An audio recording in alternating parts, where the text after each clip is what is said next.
no YouTube.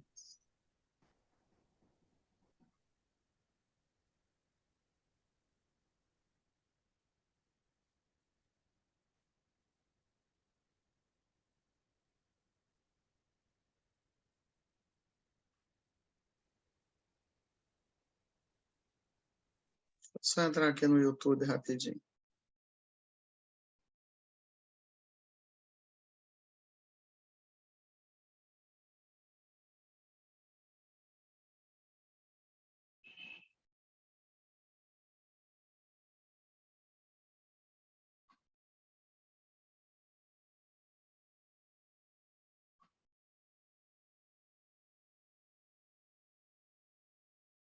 Graças a Deus, graças a Jesus, graças a Maria Santíssima, com seu manto de luz. Mestre amado, aqui estamos nós para mais um dia de estudo, reflexão e aprendizado dos seus ensinamentos. Hoje encerraremos o livro que estamos estudando. Te pedimos, Senhor, que a cada dia, após este encerramento, possamos cada vez mais colocar em prática tudo aquilo que vimos até aqui. Sabemos da sua companhia eterna conosco, que possamos também senti-lo, saber a todo instante que estás sempre conosco. Envolva cada um de nós neste momento, para que o aprendizado seja engrandecedor. Graças a Deus, graças a ti, Jesus. Vamos lá. Bom, gente, então, hoje a gente vai encerrar o penúltimo capítulo do Evangelho segundo o Espiritismo, né? Mas como a gente estava conversando, eu considero esse, na verdade, o último capítulo. Por quê? Porque o próximo é o capítulo das coletâneas, da coletânea de preces. Então, na verdade, esse capítulo 27 é o último capítulo de estudos do livro do Evangelho segundo o Espiritismo. Então, a gente vai dar continuidade ao que já foi visto e, ao final, eu vou dar uma pincelada geral a respeito da origem e estrutura desse livro maravilhoso, para que esse estudo não tenha sido, para nós, apenas uma contemplação, uma admiração, mas que a gente tenha entendido o seu sentido e para o que ele serve na nossa vida. O capítulo 27 se intitula Pedi e Obtereis. Ele traz os seguintes temas: qualidades da prece, eficácia da prece, ação da prece, transmissão do pensamento, preces inteligíveis, da prece pelos mortos e pelos espíritos sofredores e as instruções dos espíritos, maneira de olhar, de orar e felicidade que a prece proporciona. Os primeiros itens já foram estudados aqui, então hoje a gente vai estudar do 16 ao 23, que são preces inteligíveis, da prece pelos mortos e pelos espíritos sofredores e as instruções dos espíritos. Esse capítulo todo fala sobre prece, e por isso eu vou iniciar com esse texto de Emmanuel, que está no livro Pensamento e Vida, no capítulo 26. A oração é divino movimento do espelho de nossa alma no rumo da esfera superior, para refletir-lhe a grandeza. Reportamo-nos aqui ao apelo vivo do espírito às potências celestes, quer vestido na fórmula verbal, quer absolutamente sem ela, na silenciosa mensagem da vibração. Imaginemos a face de um espelho voltada para o sol, desviando-lhe o fulgor na direção do abismo. Esta, na essência, é a função da prece, buscando o amor divino para concentrar-lhe a claridade sobre os vales da ignorância e do sofrimento, da miséria e do ódio que ainda se estendem no mundo. Graduada desde o mais simples desejo a exteriorizar-se dos mais ínfimos seres até a exaltação divina dos anjos, nada se faz na Terra sem o impulso da aspiração que orienta o passo de todas as criaturas. No corpo ciclópico do planeta, a oração é o movimento que o mantém na tela cósmica. No oceano, é o fenômeno da maré, pelo qual as águas aspiram ao grande equilíbrio. Na planta, é a chamada fototaxia, ou anseio com que o vegetal se levanta para a luz, incorporando-lhe os princípios.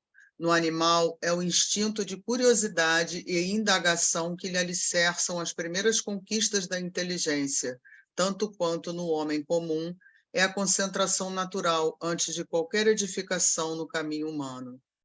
O professor, planeando o ensinamento, e o médico a ensimesmar-se no estudo para sanar determinada moléstia, o administrador programando a execução desse ou daquele serviço, e o engenheiro engolfado na confecção de uma planta para certa obra, estão usando os processos da oração, refletindo na própria mente os propósitos da educação e da ciência de curar, da legislação e do progresso, que fluem do plano invisível à feição de imagens abstratas, antes de se revelarem substancialmente ao mundo. Orar é identificar-se com a maior fonte de poder de todo o universo, absorvendo-lhe as reservas e retratando as leis da renovação permanente que governam os fundamentos da vida.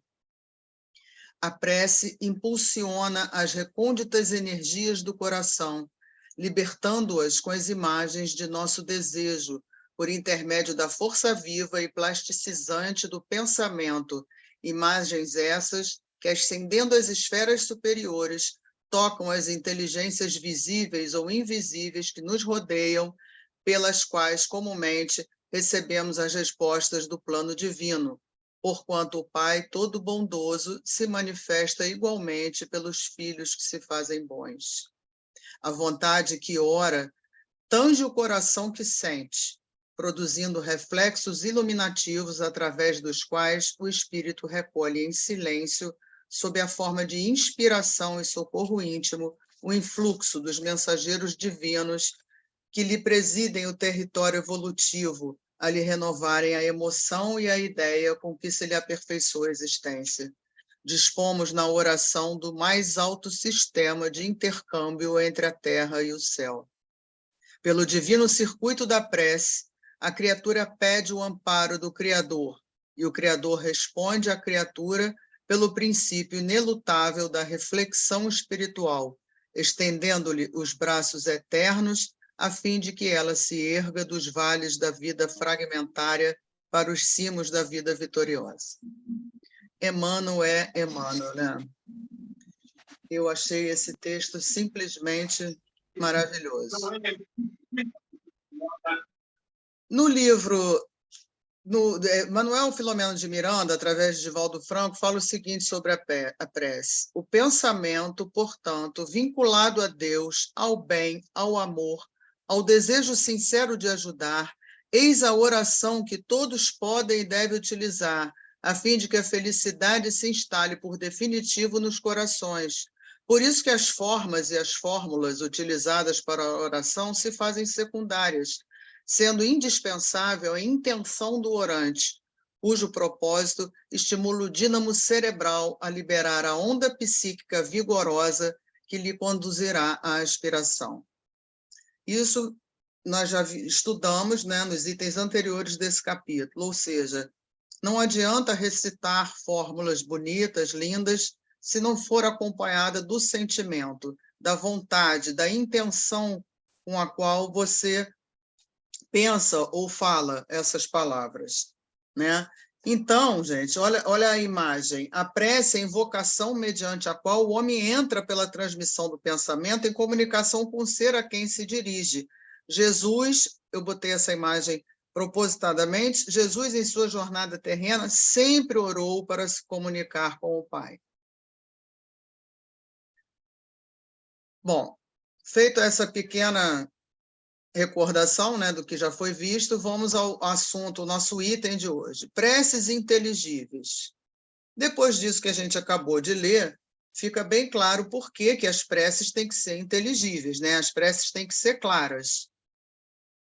Se eu, pois, olha o que Paulo fala na carta aos Coríntios, se eu, pois, não entender o que significam as palavras, serei um bárbaro para aquele a quem falo, e o que fala sê-lo-á para mim do mesmo modo. Porque se eu orar numa língua estrangeira, a verdade é que o meu espírito ora, mas o meu entendimento fica sem fruto. Mas se louvares com o espírito o que ocupa o lugar do simples povo, como dirá amém sobre a tua bênção, visto não entender ele o que tu dizes? Verdade é que tu dás bem as graças, mas o outro não é edificado, né? Porque a prece só tem valor pelo pensamento que lhe está conjugado, né? É impossível conjugar um pensamento qualquer um que não compreende o que você está falando. Então, vamos lá. No item 17, ele vai falar exatamente isso. Kardec vai falar: a prece só tem valor pelo pensamento que lhe está conjugado. Ora, é impossível conjugar um pensamento qualquer ao que não se compreende, porquanto o que não se compreende não pode tocar o coração. Para a imensa maioria das criaturas, as preces feitas numa língua que elas não entendem não passam de amálgamas de palavras que nada dizem ao espírito. Para que a prece toque, preciso se torna que cada palavra desperte uma ideia, e desde que não seja entendida, nenhuma ideia poderá despertar. Será dita como simples fórmula, cuja virtude dependerá do maior ou menor número de vezes que a repitam. Muitos oram por dever, alguns mesmos por obediência aos usos, pelo que se julgam quites, desde que tenham dito uma oração um determinado número de vezes em tal ou tal ordem. E a gente sabe que isso existe, né? Mas a gente sabe também que Deus sabe o que existe no fundo do coração de cada um. Lê o pensamento e percebe a sinceridade. Julgá-lo, pois, mais sensível à forma do que ao fundo é rebaixá-lo, né? Bom, o que nos traz o Evangelho segundo o Espiritismo a respeito das preces pelos mortos e espíritos sofredores?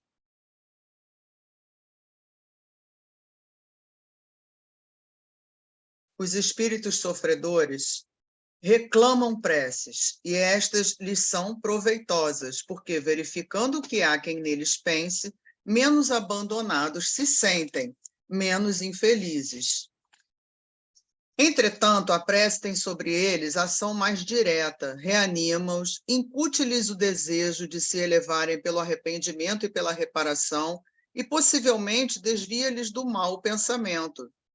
É nesse sentido que lhes pode não só aliviar, como também abreviar os sofrimentos.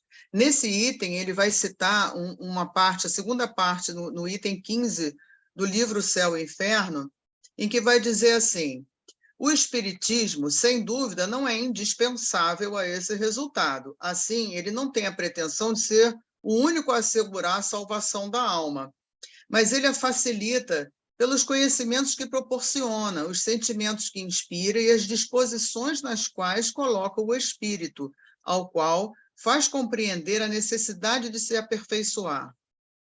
Ele dá a cada um, além disso, os meios de facilitar o desprendimento dos outros espíritos no momento em que eles deixam seu envoltório terrestre e de abreviar a duração da perturbação pela prece e a evocação. Pela prece sincera, que é uma magnetização espiritual, provoca-se uma desagregação mais rápida do fluido perispiritual. Por uma evocação conduzida com sabedoria e prudência, e por palavras de benevolência e de encorajamento, tira-se o espírito do entorpecimento em que se encontra, e ele é ajudado a reconhecer mais cedo. Se ele é sofredor, é excitado ao arrependimento, único que pode abreviar os sofrimentos. Então, veja como é importante essa prece, sim. Pessoas há que não admitem a prece pelos mortos, porque, segundo acreditam, a alma só tem duas alternativas: ou vai ser salva ou vai ser condenada às penas eternas. Então, elas acham o seguinte: vai ser inútil a prece, porque se ela merecer, vai ser salva, se não merecer, vai ser condenada. Sem discutir o valor dessa crença, admitamos por instantes a realidade das penas eternas e irremissíveis e que as nossas preces sejam impotentes para lhes pôr termo. Perguntamos se nessa hipótese será lógico, será caridoso, será cristão recusar a prece pelos réprobos? Tais preces, por mais impotentes que fossem para os liberar, não lhes seria uma demonstração de piedade capaz de abrandar-lhes os sofrimentos? Na terra, quando o homem é condenado a galés perpétuas, quando mesmo não haja a mínima esperança de obter-se para ele perdão, será defesa uma pessoa caridosa e carregar-lhe os grilhões para aliviá-lo do peso destes? Em sendo alguém atacado de mal incurável, dever-se-á, por não haver para o doente esperança de cura, abandoná-lo sem proporcionar qualquer alívio? É o mesmo raciocínio, né? Lembrai-vos de que entre os réprobos pode achar-se uma pessoa que vos foi cara, um amigo, talvez um pai, uma mãe, ou até mesmo um filho. E dizeis, se não havendo, segundo credes, possibilidade de ser perdoado esse ente, lhe recusarias um copo d'água para mitigar-lhe a sede? Um bálsamo que lhe seque as chagas? Não farias por ele o que farias por um galé? Galé é um presidiário. Não lhe darias uma prova de amor, uma consolação? Não, isso cristão não seria. Uma crença que petrifica o coração é incompatível com a crença em um Deus que põe na primeira categoria dos deveres o amor ao próximo. Então, a não eternidade das penas não implica a negação de uma penalidade temporária, dado não ser possível que Deus, em sua justiça, confunda o bem e o mal. Ora, negar nesse caso a eficácia da prece fora negar a eficácia da consolação, dos encorajamentos, dos bons conselhos. Fora negar a força que aurimos da assistência moral dos que nos querem bem. Outros se fundam numa razão mais especiosa, a imutabilidade dos decretos divinos. Deus, dizem esses, não pode mudar as suas decisões a pedido das criaturas, a não ser assim, careceria de estabilidade ao mundo. Olha o pensamento, quer dizer, não adiantaria pedir por essa pessoa, porque as leis de Deus são imutáveis. O homem nada tem, portanto, de pedir a Deus, cabendo-lhe apenas submeter-se e adorá-lo. Né? Seria a conclusão dentro dessas duas visões. Mas há, nesse modo de raciocinar, uma aplicação falsa do princípio da imutabilidade da lei divina, ou melhor, ignorância da lei, no que concerne à penalidade futura. Essa lei revela hoje os Espíritos do Senhor quando o homem se tornou suficientemente maduro para compreender o que na fé é conforme ao contrário aos atributos divinos.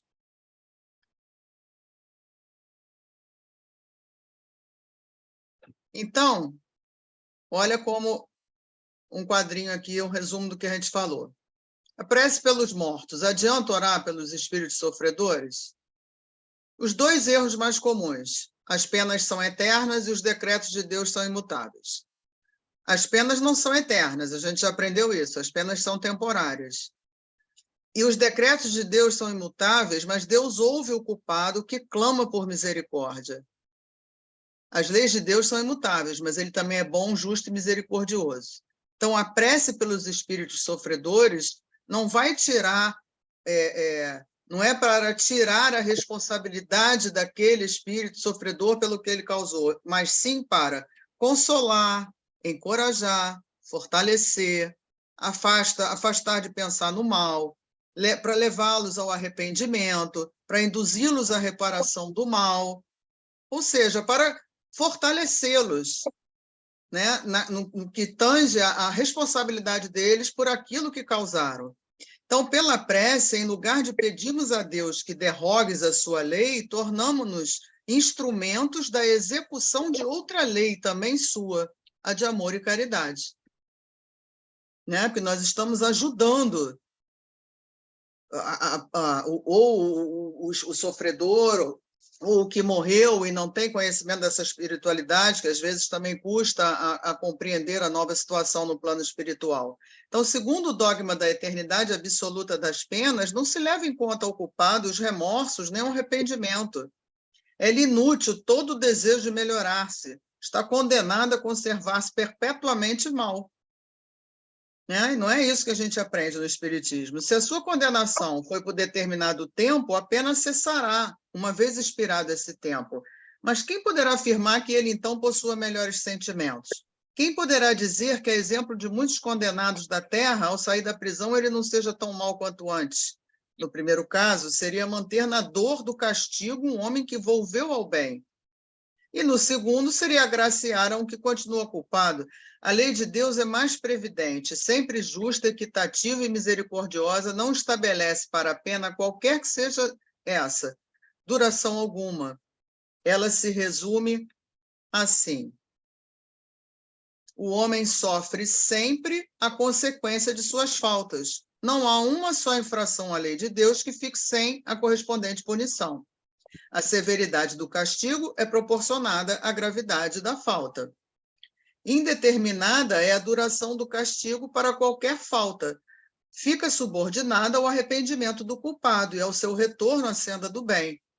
A pena dura tanto quanto a obstinação no mal. Seria perpétua se perpétua fosse a obstinação. Dura pouco se pronto é o arrependimento. Desde que o culpado clame por misericórdia, Deus o ouve e lhe concede a esperança, mas não basta o simples pesar do mal causado, é necessário a reparação, pelo que o culpado se vê submetido a novas provas em que pode, sempre por sua livre vontade, praticar o bem, reparando o mal que haja feito. O homem é, assim, constantemente o árbitro de sua própria sorte.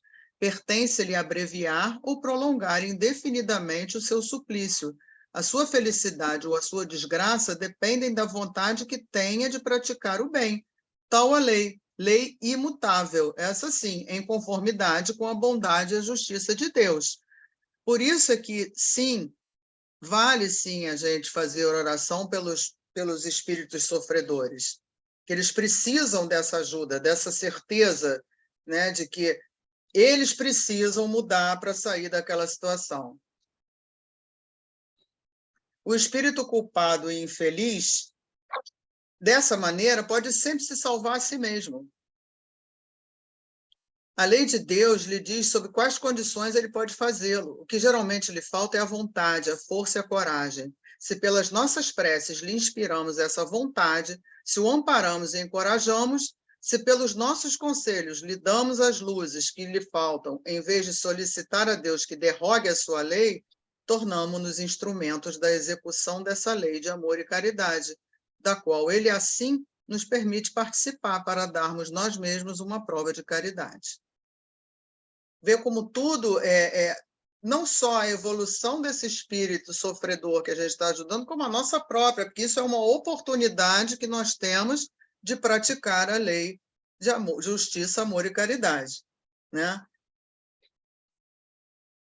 Bom, o espírito V. Monod, em Bordeaux, 1862, e Santo Agostinho, em Paris, 1861, trouxeram duas instruções relacionadas a esse capítulo. Monod trouxe a maneira de orar. O dever primordial de toda criatura humana, o primeiro ato que deve assinalar a sua volta à vida ativa de cada dia é a prece. Quase todos vós orais, mas quão poucos são os que sabem orar. Que importam ao Senhor as frases que maquinalmente articulais umas às outras, fazendo disso um hábito, um dever que cumpris e que vos pesa como qualquer dever. Às vezes a gente vai meio no automatismo, né? Vamos rezar um Pai Nosso. Pai Nosso, está no céu, santificado seja o nosso nome, venha a nós o vosso reino. Aí vai assim, igual a metralhadora, amém. E sai. Quer dizer, não teve efeito nenhum, né? A vossa prece deve conter o pedido das graças de que necessitais, mas que necessitais realmente. Que é o que, na maioria dos casos, pedis a Deus. Já vos tendes lembrado de pedir-lhe a vossa melhoria moral? Oh, não, bem poucas vezes o tendes feito. O que preferentemente vos lembrais de pedir é o bom êxito para os vossos empreendimentos terrenos, e haveis com frequência exclamado: Deus não se ocupa conosco. Se se ocupasse, não se verificariam tantas injustiças. Insensatos, ingratos, se descesses ao fundo da vossa consciência, quase sempre depararíeis em vós mesmos com o ponto de partida dos males de que vos queixais. A prece do dia é o cumprimento dos vossos deveres, sem exceção de nenhum, qualquer que seja a natureza deles. Não é ato de amor a Deus assistirdes os vossos irmãos numa necessidade moral ou física? Não é ato de reconhecimento elevardes a ele o vosso pensamento quando uma felicidade vos advém, quando evitais um acidente, quando mesmo uma simples contrariedade apenas vos roça a alma, desde que vos não esqueçais de exclamar, sede bendito, meu Pai. Não é ato de contrição o vos humilhardes diante do Supremo Juiz, quando sentis que falistes, ainda que somente por um pensamento fugaz, para lhe dizerdes, perdoai, meu Deus, pois pequei, por orgulho, por egoísmo ou por falta de caridade. Dai-me forças para não falir de novo e coragem para a reparação da minha falta. Isso, independente das preces regulares da manhã e da noite e dos dias consagrados. Como vedes, a prece pode ser de todos os instantes, sem nenhuma interrupção, acarretar os vossos trabalhos. Como a gente ainda tem arraigado, né? Pelo menos assim eu me senti, a questão da oração, da prece, parece que tem que ter um momento adequado, uma hora adequada, um local adequado. Quando não, você pode fazer uma prece agora, você pode fazer uma prece andando no ônibus, você pode fazer uma prece, enfim.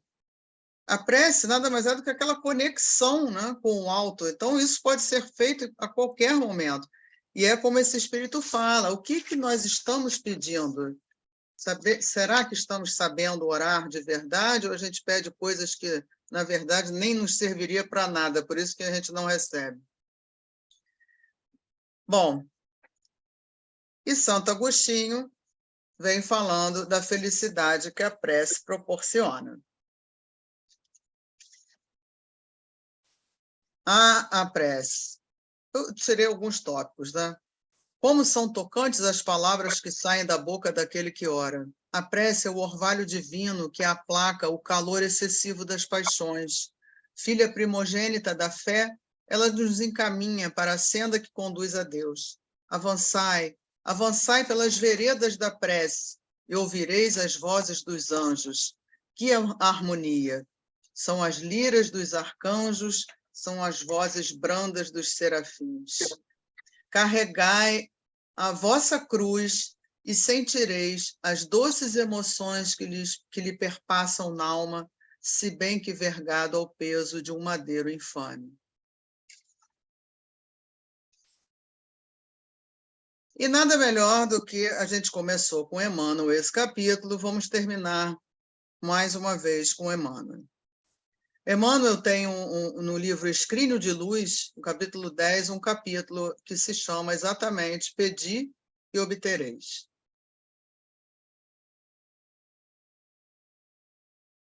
Quem pede a riqueza material e não se previne contra as tentações da ociosidade e do egoísmo, certamente obtém a fortuna de mistura com amargas provações. Quem pede a beleza física e não trabalha contra a vaidade, costuma receber a graça do equilíbrio orgânico em associação com dolorosas inquietudes. Quem roga o bastão da autoridade e não se imuniza contra o vírus da tirania e da violência, sem dúvida guardará o poder humano entre nuvens de maldição e de sofrimento. Quem solicita os favores da inteligência e não se esforça por destruir em si mesmo os germes do orgulho, adquire os talentos da intelectualidade revestidos das grandes ilusões que arrojam a alma invigilante nos despenhadeiros do remorso tardio. Não é a riqueza material que fere os interesses do espírito, e sim o mau uso que fazemos dela. Não é a forma aprimorada que perturba a consciência, e sim a nossa atitude condenável na mobilização dos favores da vida. Não é o poder que humilha a alma, e sim a nossa conduta menos digna dentro das aplicações dos recursos que lhe dizem respeito. Não é a inteligência que nos projeta ao abismo do infortúnio, e sim a nossa diretriz reprovável nos abusos do raciocínio. Pedi e obtereis, ensinou o mestre. Depende da nossa solicitação a resposta do bem ou do mal. Tudo é bom para quem cultiva a bondade. Tudo é puro para quem guarda a pureza do coração. Quem se ilumina jamais luta com as trevas, que lhe fogem à presença brilhante. Sirvamos, pois, a Deus onde estivermos, procurando com o serviço incessante do bem, descobrir-lhe a divina vontade, de modo a cumpri-la hoje, aqui e agora, em favor de nossa própria felicidade. E assim, esse capítulo 27 é encerrado, ou seja, ele todo fala da prece, ele vem explicando o porquê, o para quê, o como, a transmissão de pensamento, as formas de orar, e termina com essas orientações, fala das preces que têm que ser inteligíveis por motivos óbvios, porque uma vez que tem que ser sentida, você tem que entender o que você está falando, ou o que está lendo, ou o que está escutando. Fala das preces dos mortos, dos espíritos sofredores, que eles sim sempre precisam, se sentem felizes, são muito úteis, que não só para eles, como para nós, no exercício da lei maior, que é de justiça, amor e caridade. Então, nós vamos agora entrar no que eu falei, que é eu vou explicar, assim, superficialmente, óbvio, né, a origem e a estrutura do Evangelho segundo o Espiritismo, para vocês verem que coisa brilhante que é o pedagogo conhecido por nós como Allan Kardec. Esse livro, originalmente, a primeira edição dele foi intitulada A Imitação do Evangelho segundo o Espiritismo. Foi o primeiro título que ele ganhou, lançado dia 18 de abril de 1864. Aqui temos traduzida para o português, é a terceira edição, publicada em 1866. Mas a história, ainda assim, começa bem antes disso.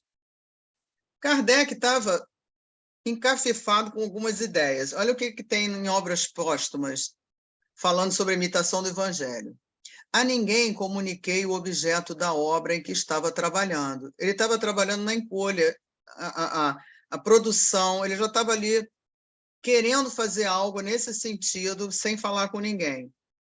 Guardei tanto segredo acerca do título que lhe dei, que o próprio editor, o senhor Didier, só veio a saber dele quando a foi imprimir.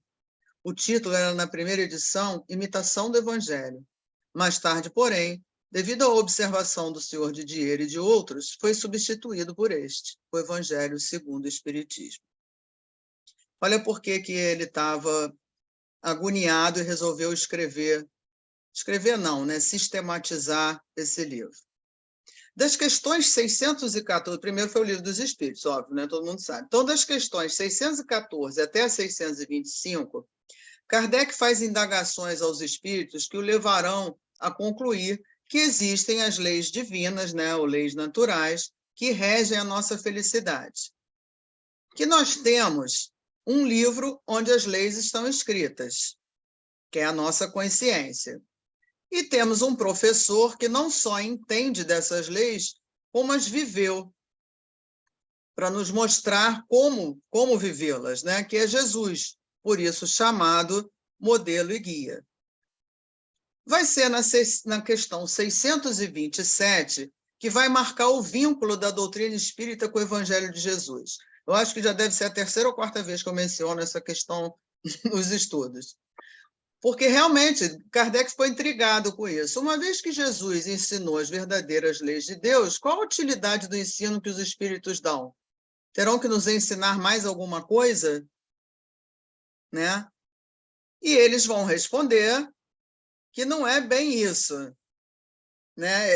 Eles vão dizer que Jesus empregava a miúde, na sua linguagem, alegorias e parábolas, porque falava de conformidade com os tempos e os lugares. Faz-se mistério agora que a verdade se torne inteligível para todo mundo.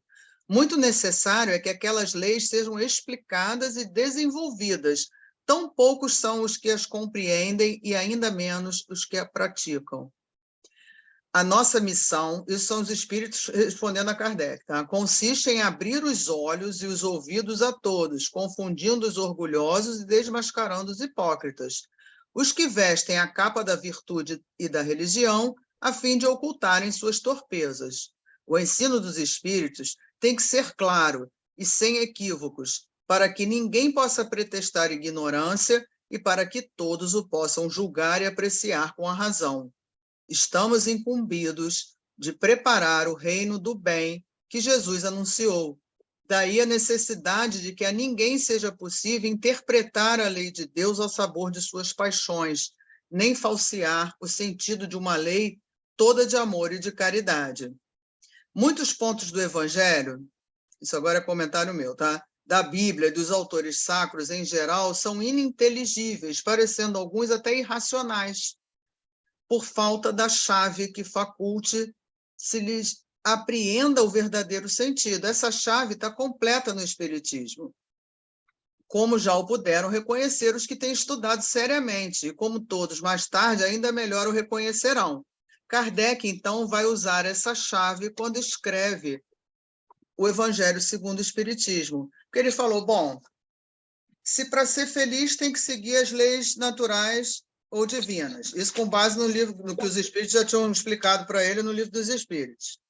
Se as verdades que Jesus é o modelo e guia, as leis estão na nossa consciência, só que não tínhamos naquela época, ou não quisemos, né, apreender nada, e muitas coisas foram escritas simbolicamente, o Espiritismo, então, traz a chave para que a gente compreenda, para que se diminua ao máximo a quantidade de interpretações que já foram dadas a essas leis trazidas por Jesus. E então Kardec fala, bom, então eu realmente vou ter que sistematizar um estudo em cima do que Jesus trouxe, que está escrito aonde? Nos Evangelhos. Então Kardec vai pegar a parte moral, né, que ele só estuda a parte moral dos Evangelhos, vai dividir isso em 28 capítulos que possuem uma estrutura, tá? Eles não são elaborados de maneira aleatória. A gente, quando pega a primeira vez o Evangelho, acha meio esquisito. Uma hora vem uma bem-aventurança, depois vem uma outra, depois fala de outra coisa. Parece uma coisa meio aleatória, mas não é. Kardec vai colocar cada capítulo sucedendo o outro de maneira que, didaticamente, a gente possa ir aprendendo as lições de Jesus. Para estudar o Evangelho, tem que ser de forma sequenciada. Não, nada impede que a gente faça aquilo que a gente gosta de fazer. Abre o Evangelho numa página qualquer, mas aquilo é uma coisa que a gente pede um auxílio momentâneo. Agora, para compreender o Evangelho, ele tem que ser estudado de maneira sequenciada. Tá? Vamos ver a brilhante sequência que Kardec botou para estruturar o Evangelho. Dos capítulos 1 ao 4, nós vamos ter a base. Tá? Sem eles, fica difícil demais entender os ensinos de Jesus. Quais são eles? Vamos relembrar. Não vim destruir a lei, Meu reino não é deste mundo. Há muitas moradas na casa do meu Pai. Ninguém poderá ver o reino de Deus se não nascer de novo. Sem essa base, fica quase que impossível compreender o que vem daí para frente. Por quê? Ele vem explicar, ele vem executar e não destruir a primeira, e ele mesmo, é a segunda, né, revelação. Meu reino não é deste mundo, ele vem falar de um mundo que não é material, e do mundo, e da progressão, automaticamente, há muitas moradas na casa do meu Pai, da progressão evolutiva dos mundos, né, da evolução espiritual, e vem falar de reencarnação. Sem esses pontos, ficaria muito difícil entender o resto. Depois do capítulo 5 ao 10, Kardec colocou o que os espíritos falam sobre aqueles espíritos, o que Jesus fala sobre aqueles espíritos que já atingiram o estado de pureza. Então, são os bem-aventurados, são os espíritos puros. Eles representam um processo de redenção individual. Não é simples. Não sabemos o tempo que isso levará, mas podemos começar agora. Então, nós vamos ter bem-aventurados os aflitos, o Cristo Consolador, bem-aventurados os pobres de espírito, bem-aventurados os puros de coração, os mansos e os pacíficos e os misericordiosos. Ou seja, aqui ele mostra o que os espíritos bem-aventurados fizeram para chegar ao estágio de bem-aventurados. Mas, como Kardec sabe que isso é difícil para a gente ia ler isso, ok, bem-aventurados aflitos, resolveu, então, no próximo conjunto de capítulos, dos capítulos 11 ao 17, ele traz os capítulos que vão nos orientar a como agir como os bem-aventurados. Qual o caminho, né? Qual o exercício? Seria um exercício diário que eu preciso fazer para atingir o estágio de bem-aventurado. Amar ao próximo como a si mesmo, amai os vossos inimigos, que a mão esquerda não sabe o que faz a direita, honra teu pai e tua mãe, fora da caridade não há salvação, não se pode servir a Deus e a mamon, e sede perfeitos. Então, ele traz primeiro tudo que Jesus falou, que seria a base. Depois ele traz o que Jesus classificou como espíritos bem-aventurados, que é o que todos nós vamos ser algum dia. E para a gente não entrar em desespero, porque a gente sabe isso, mas como é que vai fazer isso? Ele vai e coloca esses capítulos, que seria como uma prática. O que eu devo fazer para conseguir ser um bem-aventurado, para conseguir aqueles tópicos anteriores, né? E, então, esses capítulos todos, do 5 até o 17, a gente vai ter a base para a nossa redenção individual, mas nós não somos indivíduos solitários, nós vivemos em sociedade. Então, do capítulo 18 até o 26, ele vai tratar de assuntos coletivos, vai tratar de assuntos ligados à sociedade. Cada capítulo vai tratar da nossa vida coletiva, porque nós não vivemos sozinhos, somos influenciados e somos influenciadores. Então, nós vamos ter muitos os chamados e poucos os escolhidos, a fé que transporta montanhas, os trabalhadores da última hora, haverá falsos cristos e falsos profetas, não separeis o que Deus juntou, moral estranha, não pôr a candeia sob o alqueire, buscais e achareis, e dar de graça o que de graça receber. Esses seriam, então, os tópicos do nosso viver em sociedade. Por fim, ele termina com pedi, obtereis e a coletânea de preces, que fala sobre prece. E o que é prece, a não ser a conexão com Deus? Não é esse o nosso papel? A gente não está retornando à casa do Pai? Esse movimento que a gente faz, que a gente vem caminhando depois da rebeldia lá atrás, a gente agora tenta voltar, nós somos a parábola, né, dos dois filhos, ou do filho pródigo.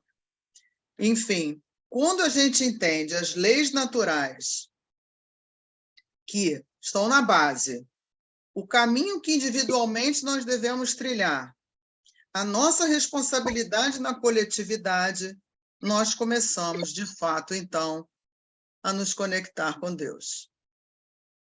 Ou seja, o Evangelho segundo o Espiritismo, ele traz uma receita. Kardec arruma, de forma didática, todos os ensinos morais do Cristo, de forma que a gente possa quase que seguir passo a passo aquilo ali para conseguir continuar a nossa caminhada.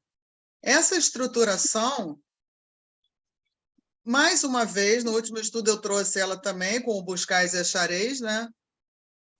Ela tem a ver com essa frase, porque a base é a verdade. Né? Aquela base lá da reencarnação, das muitas moradas, os 4 primeiros capítulos. Né? O caminho é a nossa redenção individual. E quem é nosso modelo e guia? Jesus. Portanto, ele é o caminho. Ele é o caminho da redenção individual. E a vida? A vida, o que é a vida? É quando você consegue viver em coletividade. Né? Ninguém vem ao Pai senão por mim. É a conexão com Deus. São os 2 últimos capítulos. A prece, né? O pedis e obtereis, e a coletânea de preces. É com base nessa fala que Kardec vai estruturar o Evangelho segundo o Espiritismo. E podemos dizer que o último capítulo do Evangelho segundo o Espiritismo, que é a coletânea, são uma coletânea de preces, onde são lembrados todos os princípios da doutrina espírita. A Teresa lembrou disso no último. Lembrou, não, ela teve essa sacada no último estudo. Eu falei, e realmente. Existe uma fala da igreja que é lex orandi, lex credendi. Ou seja, você só ora aquilo de acordo com o que você acredita. Então, quando você vai ler todas as preces que tem lá no final, no último capítulo, além das explicações, que por si só já são um resumo da doutrina, o corpo da prece tem a ver com os ensinamentos doutrinários. Tem a ver com o quê? Com todas as leis naturais, com aquela base, com reencarnação, com evolução espiritual, com a evolução dos planetas. Está tudo ali. Então, se você quer, como diz o Haroldo, se você quer conhecer a doutrina espírita de forma rápida, leia a coletânea de preces do Evangelho segundo o Espiritismo.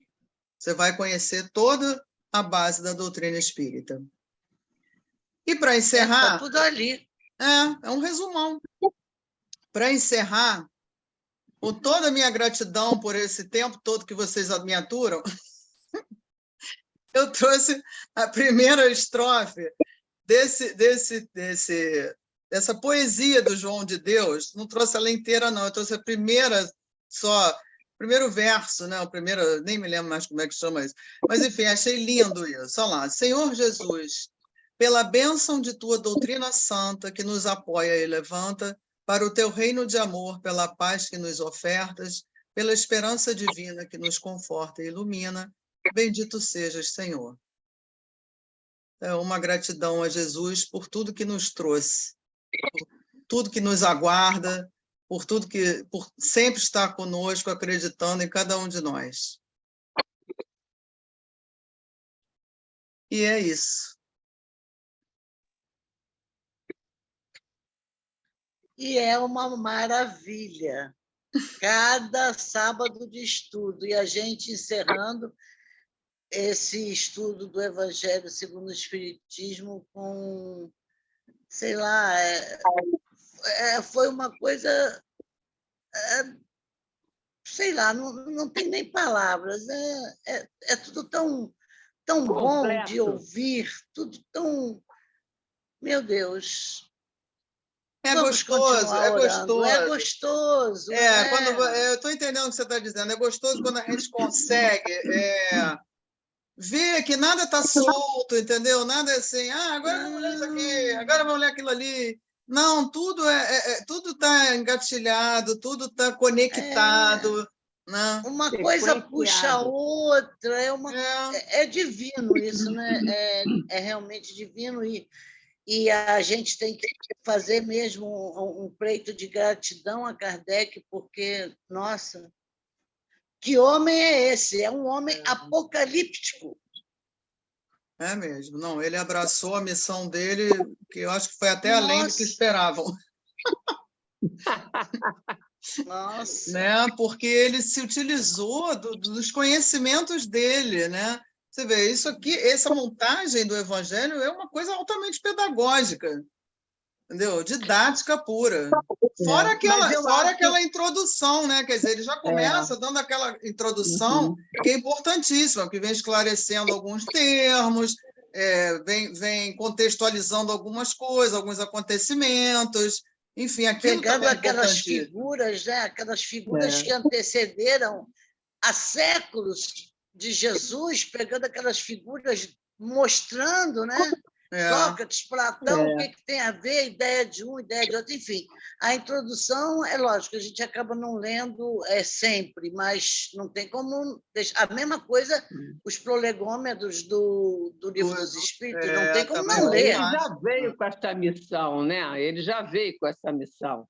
Tanto que vocês veem que a passagem dele na Terra é rápida, né? Porque logo depois, após essa missão, ele desencarna. Ele na época, né, em que as coisas eram bem iniciantes, né? Ele do século ainda, do século novo, ele já veio ele já se fez um cientista, né? E essa curiosidade de cientista, né, é que fez ele começar a querer saber o porquê das mesas girantes, né? Por que aquilo acontecia e como acontecia, né? E, ao mesmo tempo, a gente observa que, ao passo que ele foi tendo toda esse incentivo, né? Essa curiosidade, os espíritos começam a se aproximar dele, né? Através da médium, né? Que ele começa a perguntar as coisas, e daí ele vai encontrando um caminho, né? E a parte científica dele, a parte de sabedoria dele a nível de ciência, né, fez ele ver essa parte da passagem de Cristo na Terra pelo lado científico, né, pelo lado da parte espiritual que está acima, né, da parte terrena, simplesmente da situação terrena, né?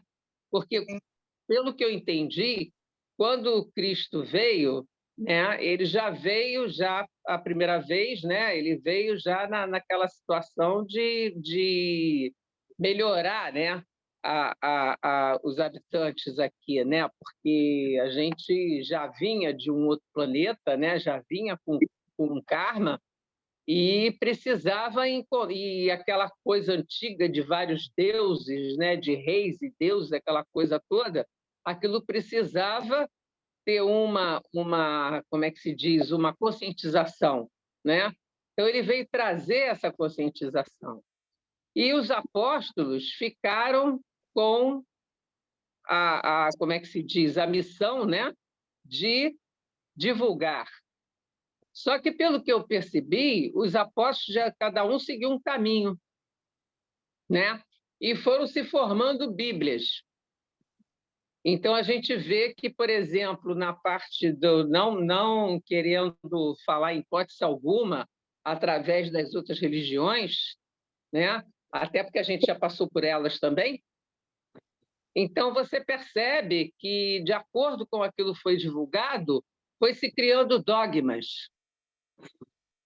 Para começar, dogmas, né? Heloísa, para começar, olha só, para começar, que a Bíblia foi... O primeiro evangelho, o evangelho mais antigo é o de Marcos, escrito por volta do ano 60 depois de Cristo. A Bíblia mesmo foi escrita no século IV, 300 e pouco, depois do Concílio de Nicéia. Olha quanto tempo Jesus já tinha passado por aqui. Entendeu? Exatamente. E aí, aí começa, a partir daí, corta isso. Aí você tem os evangelhos apócrifos, que cada vez mais está se achando um monte. O Evangelho de Tomé foi encontrado lá há pouco tempo, 1945, em Nag Hammadi, um monte de coisa semelhante aos evangelhos canônicos, com exceção da parte espiritual, que o evangelho de Tomé é carregadíssimo da parte espiritual. Ou seja, foi sendo tirada o que não interessava à igreja na época. Exatamente. Entendeu? Aí, não satisfeito com isso, depois. Exatamente, com a necessidade de poder. Como se não bastasse só isso, a gente tem um monte de tradução, de lá para cá, só Deus sabe o que foi feito naquilo. Exatamente. Então, eu acho que teve a necessidade, então, né, espiritual, de que tivesse um outro missionário que corrigisse aquilo. Então, eu acho que é aí onde entra Kardec, né? E aí ele faz esse trabalho maravilhoso, que até hoje está aí completo, né? Nos traz tudo que a gente precisa saber, que a gente precisa compreender e seguir, né? Mas dentro da forma científica, não de forma religiosa, que te prende, que te traz dogmas, a fé cega, através da conscientização, da fé raciocinada, entendeu? Da fé raciocinada, exatamente. E ele é tão acadêmico que ele fala que se um dia o espiritismo tiver contrário, a ciência descobrir alguma coisa contrária ao espiritismo, fique com a ciência. E até agora... E tem outra coisa também que ele fala, que eu me lembro dessa fala dele, que o dia que a ciência conseguisse descobrir o lado espiritual, então haveria totalmente a parte, como é que se diz, de conscientização total, né? Sim. E você vê que hoje a própria ciência está descobrindo uma série de coisas. Sim, está cada vez mais indo para esse lado. Até da oração. Já há relatos, né, de estudos de que quando você ora, né, tudo tem toda uma modificação. Tem exames de ressonância magnética. Da nossa energia, de uma série de coisas, de doenças que melhoram, né? Então, eu acho que isso tudo está avançando cada vez mais. Sim. Olha, e por falar em ciência, vou só falar rapidinho. André Luiz, nas obras dele, da década de 50, 60, falou coisas na literatura dele que só agora a ciência está falando a mesma coisa. Olha, André evolução Luiz em dois mundos. Bem antes. Evolução em dois mundos. Somente. É uma coisa de louco. Você fica até tonto ler aquilo lá. Quer dizer, André Luiz já contou para nós muita coisa que a ciência está vendo agora. Exatamente. Exatamente. E, olha, é um caso a pensar, Adriana. Tipo assim, não sou só eu que já ouvi falar sobre isso e sempre concordei plenamente. É um caso a pensar, porque pós-Kardec, nós temos todo o vislumbre do mundo espiritual através de Chico Xavier. Sim. Através de toda a coleção André Luiz, o véu foi levantando cada vez mais e mais e mais. Então, olha só, o nosso Chico... Nossa, vou ficar aqui porque estou fora de polêmica, mas com certeza, no mínimo, é um missionário. Mas eu tenho para mim outras coisas que não vou colocar aqui, mas realmente, senão a gente não... Fora os romances, né? Os próprios romances do Emmanuel, aqueles 5. Nossa Senhora! Ele trouxe a psicografia, né? Através da psicografia, ele revelou, os espíritos puderam revelar várias coisas para a gente, para começar pelo André Luiz. A vida no mundo espiritual foi toda trazida por André Luiz. Foi tudo por ele, foi tudo por André Luiz. Agora, no meu modo de ver, tem também um livro da Lavra da Dona Ivone do Amaral Pereira, que eu acho que todo espírita deveria ler, opinião minha, Memórias de um Suicida. Eu já li. Também li. Eu já li. Memórias de um Suicida. Já li. É uma Aquele ali, obra-prima. depois que você lê, se você um dia pensou em suicidar, você esquece na mesma hora. Ou então, se vê alguém se suicidar, você intercede. Com certeza. Isso já aconteceu comigo.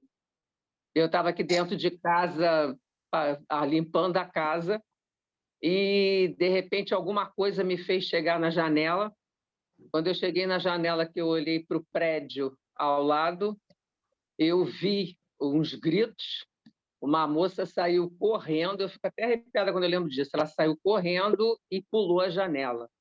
A sorte é que o prédio é muito antigo e tem aqueles vãos, entendeu? Assim, entre um andar e outro, tem aqueles vãos que dá para uma pessoa ficar em pé ali. Então, ela chegou a ficar em pé ali. E, na hora, quando eu vi aquilo, eu comecei a gritar, feito uma louca: não, não, não, não, não faça isso, não faça isso, não faça isso. Eu tenho voz de contralto, atraiu todos os outros prédios, todo mundo veio pela janela.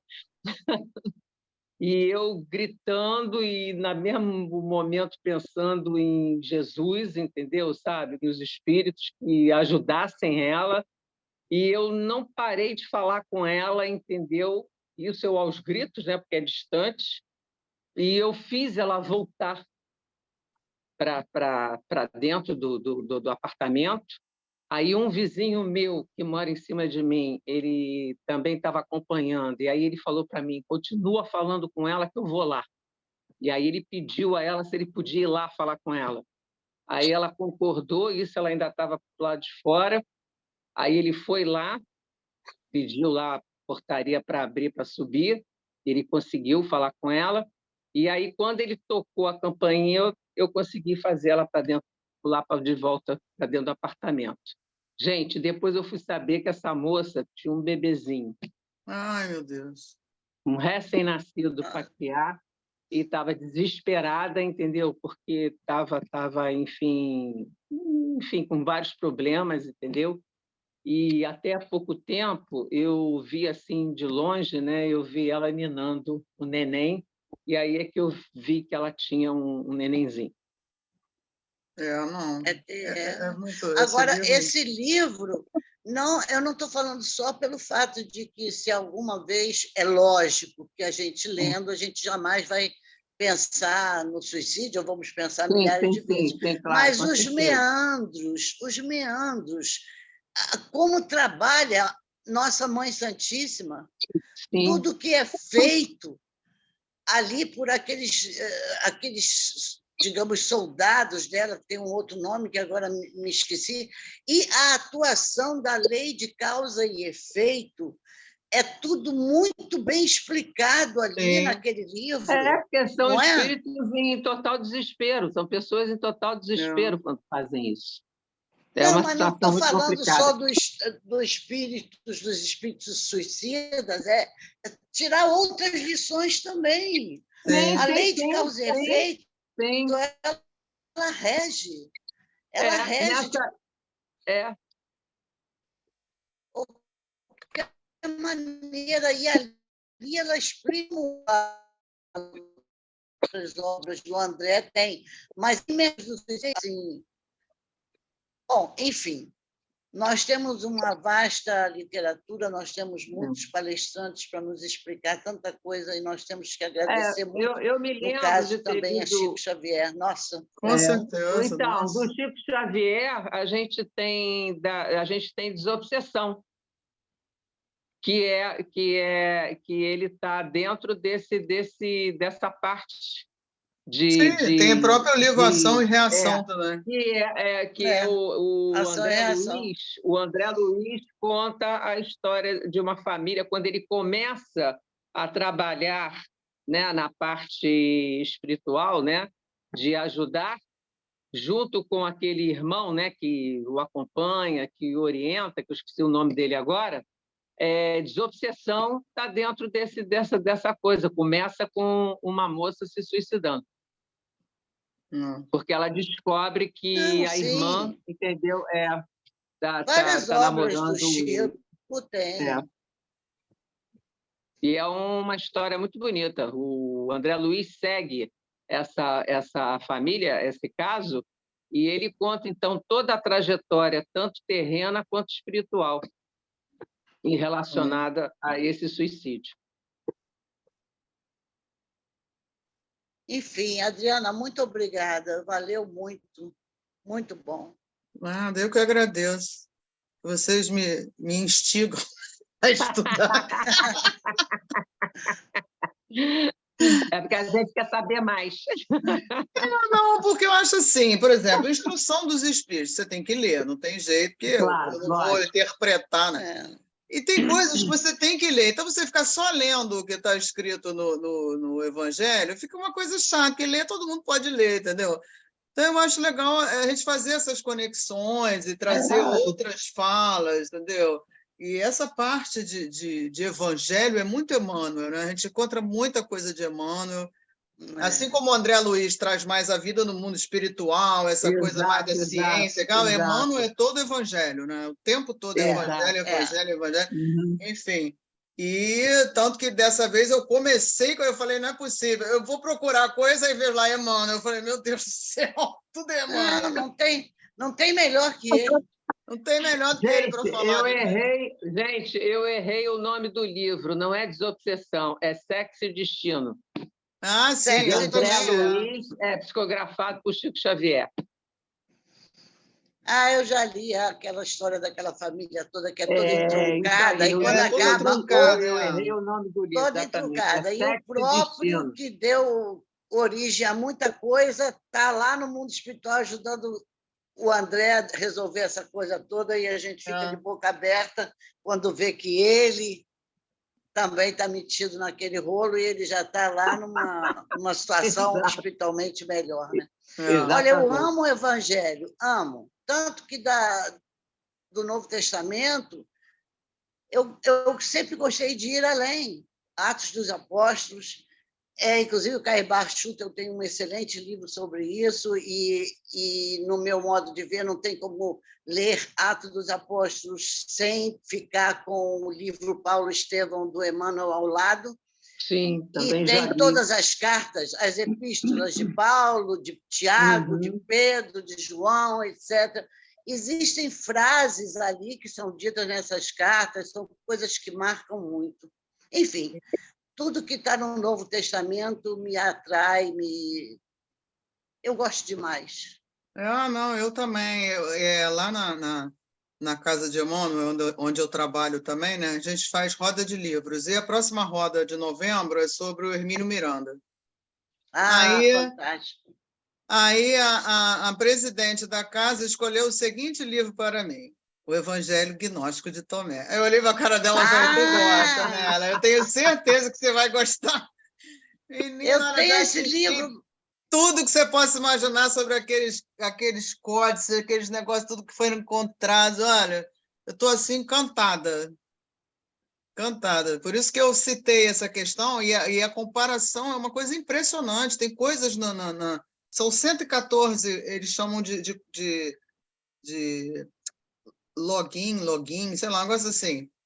Logia, é porque vem do grego, né? 114. Se você lê as 114, eu acho que umas 70% fazem parte de todos os evangelhos canônicos. Aí vem explicando essa coisa toda, entendeu? O processo todo da montagem em si da Bíblia. E por que existe. Aí vem falando dos gnósticos. Eu me lembrei disso agora por quê? Porque você citou Paulo, e Paulo, para os gnósticos, ele era precursor dos gnósticos.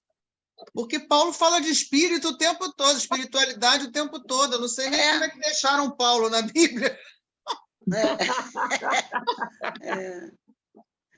Não, eu comprei esse livro do Hermínio, mas, para te falar a verdade, eu comecei a ler e não estava entendendo nada e afastei.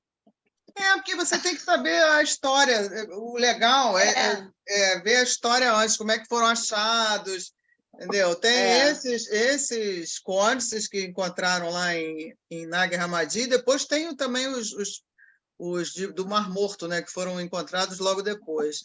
Quer dizer, esses negócios também não ficaram inteiros até hoje à toa, né, gente? Nem foram encontrados agora à toa. Não. É verdade. Claro. É muita informação ali, que se você for ler, nossa, é a doutrina espírita aquilo ali. O Evangelho de Tomé. Impressionante. Por quê? Porque não tira a coisa espiritual. Os gnósticos, começa assim, os gnósticos acreditavam que a salvação não vinha através do Messias, que ia salvar todo mundo pelos atos dele, sim pela melhoria pessoal de cada um. Isso não interessava a igreja. Claro que não. Como é que a igreja vai liberar você? Ó, é por sua conta e risco. Não. Peraí, você está preso a mim. Né? Você só vai ser salvo se vier aqui, se pagar o dízimo, se contribuir com não sei o quê, se não sei o que lá, e daí começa, né? Exatamente. É triste. Ô, ser humano. A gente estava lá, hein? A gente estava lá, por isso que a gente está estudando. A gente estava lá e possivelmente nós fazemos parte dos 500 da Galileia. Tem que sair e pregar. É o que eu ia falar. Com certeza nós fazemos parte dos 500 da Galileia. Com certeza. A gente já veio de... Por tudo isso. Né? Não esquecendo que a gente já veio de Capela, né? Os 500 da Galileia e fomos, já passeamos por isso tudo aí. Não, Glorinha, é por aí, os 500 da Galileia. Estamos aqui, estudando o Evangelho. Vamos pregar por ações, por atos, não por palavras. Eu hoje de manhã, interessante, eu li esse capítulo da Boa Nova, né? Os 500 da Galileia. Eu digo, e nós lá? Tá vendo, Glória? Estamos em sintonia, nós duas. Eu lembrei agora e você leu o texto. Está lá no Boa Nova, do Humberto de Campos. Maravilhoso também. O livrinho bom também, nossa. Eu li essa semana, eu li hoje de manhã isso, li o capítulo inteiro. Eu falei, olha, a nós. É isso aí. É o trabalho em nós.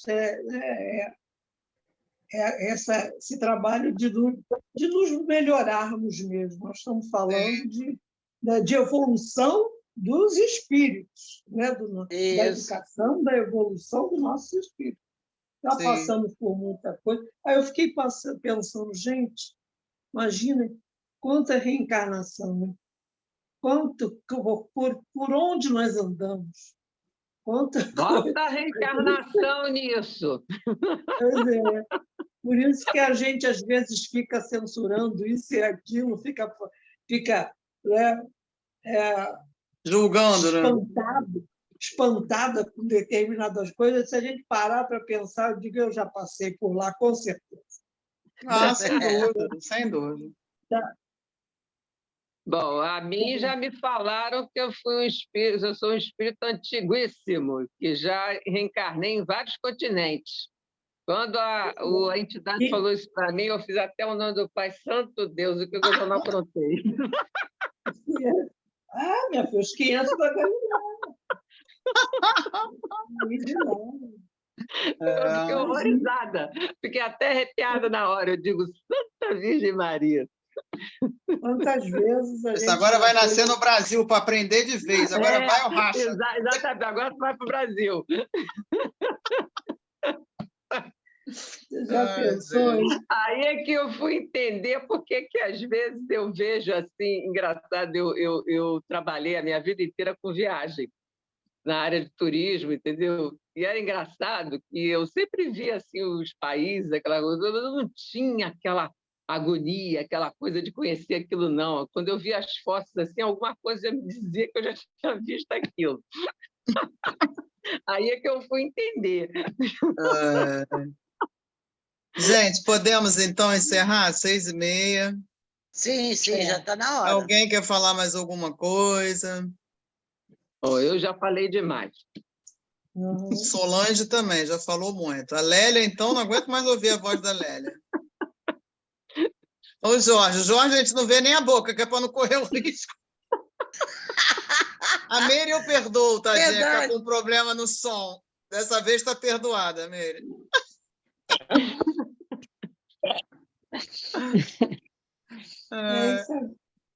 É muito bom, né? Foi muito bom esse passeio aí pelo Evangelho, nos lembrar, né, que nós tivemos, que o importante é fazer essa sequência, né, que o roteiro é esse, e está aí para a gente se esforçar e buscar compreender para poder colocar, né? Para poder se colocar, para poder colocar em ação. Porque é bastante coisa para a gente entender, para a gente assimilar, para a gente saber o que está fazendo aqui, para onde é que a gente vai. É exatamente isso, né? Temos o roteiro. Foi muito temos bom. O roteiro, temos o modelo, temos o guia. Não é? Roteiro, temos as leis gravadas na consciência. E o que mais que a gente quer? Quer mais o quê? Né? O negócio é se esforçar. Se preparar para a nova etapa. É não esquecer. Porque não para nunca. Com certeza. É assimilar, é aprofundar cada vez mais para a gente entender cada vez mais. Glória, você faz a prece de encerramento? Tá bom.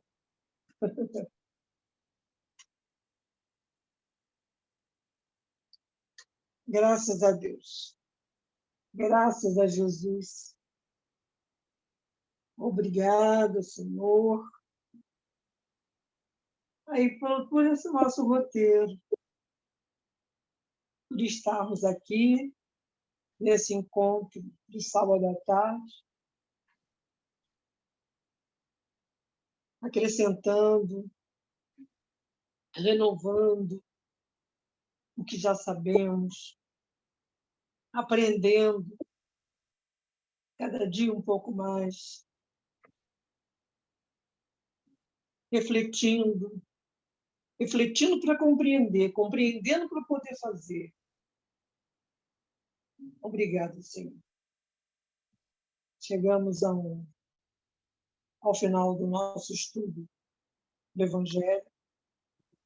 Acho que nós possamos continuar. Possamos continuar nos unindo, buscando conhecimento, buscando nos aprofundando e te dizendo, é muito bom tê-lo como guia, Senhor Jesus. E é muito bom ser espírita, ser um cristão espírita. Nos conforta, nos ilumina, nos traz paz no coração. Fortalece-nos, Senhor, para que nós possamos prosseguir com essa evolução que é o projeto maior, né, do nosso Criador com relação a cada um de nós, quando nos criou. Graças a Deus, graças a Jesus. E que Deus abençoe a todos nós, encarnados e desencarnados, a todos que aqui estivemos, todo esse tempo, né? Dos dois lados da vida. Graças a Deus. Graças a Deus.